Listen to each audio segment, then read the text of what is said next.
the ink is barely dry on the deal reached late last night, and while many of the details remain confidential, we do know the broad outline.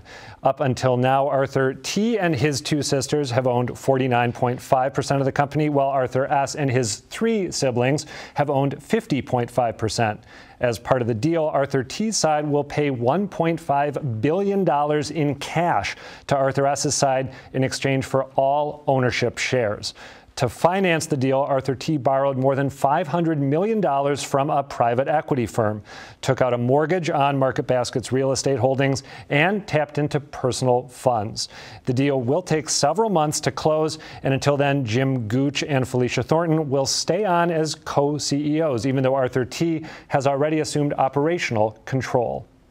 MarketBasket is back in business, but the past few weeks have left the company drained of cash and saddled with serious debt. Here to shed more light on the details of the deal are two business reporters who've been covering this saga throughout.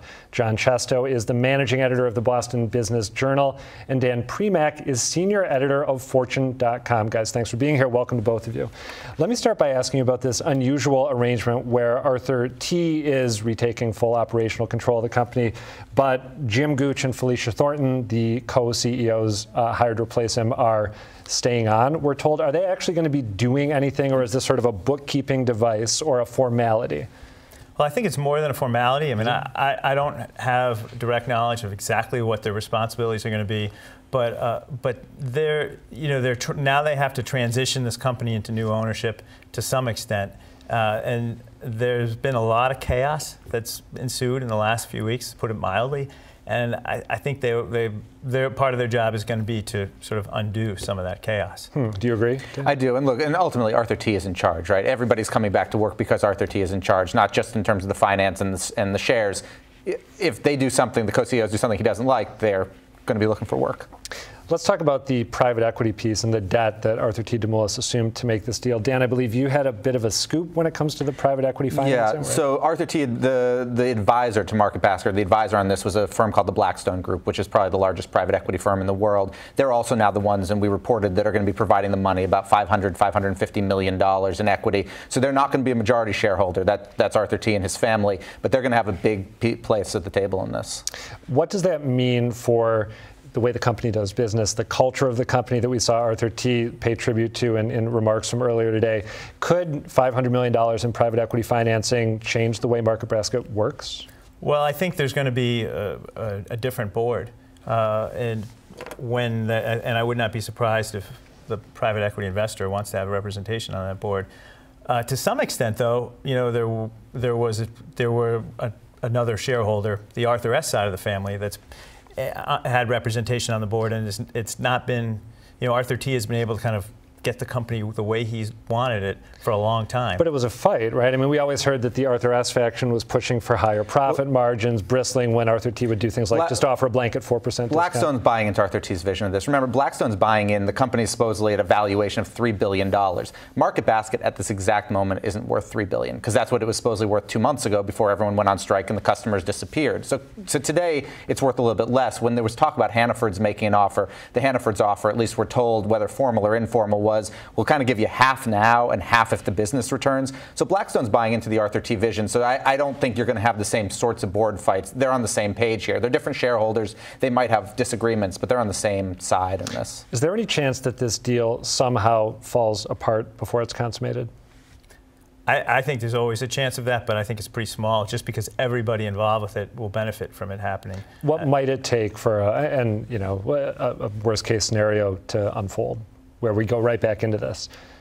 I mean, I lack the sort of knowledge of the business world. Very worst case on the business side, very worst case, we don't exactly know how the debt, in the process the debt is. In other words, so we know Blackstone's putting equity in, Arthur S.'s family is putting cash in, but the debt still most likely has to get sold. That usually gets sold to banks, and then they, quote, syndicate it out to hedge funds, et cetera. Someone has to deal with that. That sometimes falls apart. It's unlikely, but in theory that could.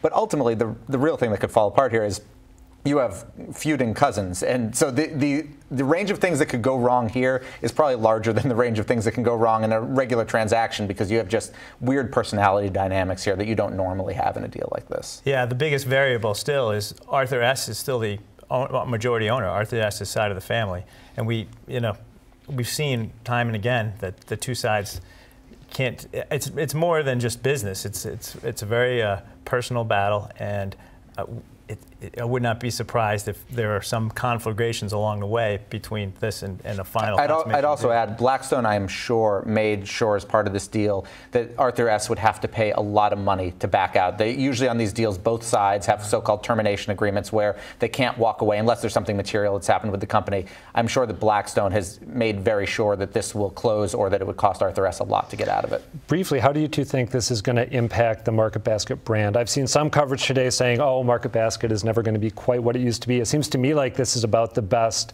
guerrilla marketing type campaign you could ask for. But what do you think? What's the impact for Market Basket's brand?